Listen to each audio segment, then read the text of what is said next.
rôle du RECO, donc du réseau d'experts changement climatique en Occitanie, donc il y a un GREC, qui est un groupement régional des experts du climat.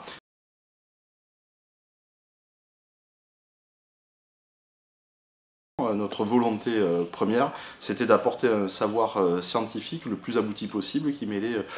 sciences dures, on va dire, et sciences humaines et sociales au plus près des décideurs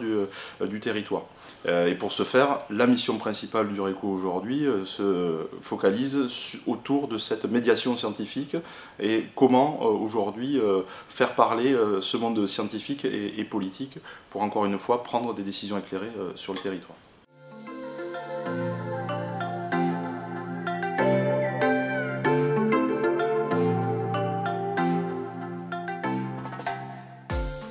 Une fois que ces éléments ont été pris en main par ces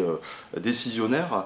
comment on peut impliquer plus largement les concitoyens, parce que quand on parle d'adaptation au changement climatique, donc qui est la thématique centrale que l'on aborde aujourd'hui avec le RECO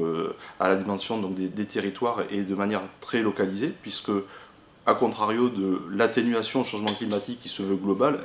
l'adaptation est très locale avec des solutions qui sont contextualisées, où on a besoin des apports justement du territoire, des acteurs du territoire qui connaissent au mieux le terrain, pour apporter des solutions, ou faire émerger plutôt même des solutions grâce à les solidarités d'abord, puisque là c'était quand même un des enjeux aujourd'hui de parler de solidarité et de précarité, de faire en sorte que tout le monde se parle sur ces thématiques-là, travaillent ensemble pour faire émerger des solutions, des pistes d'action pour s'adapter au changement climatique.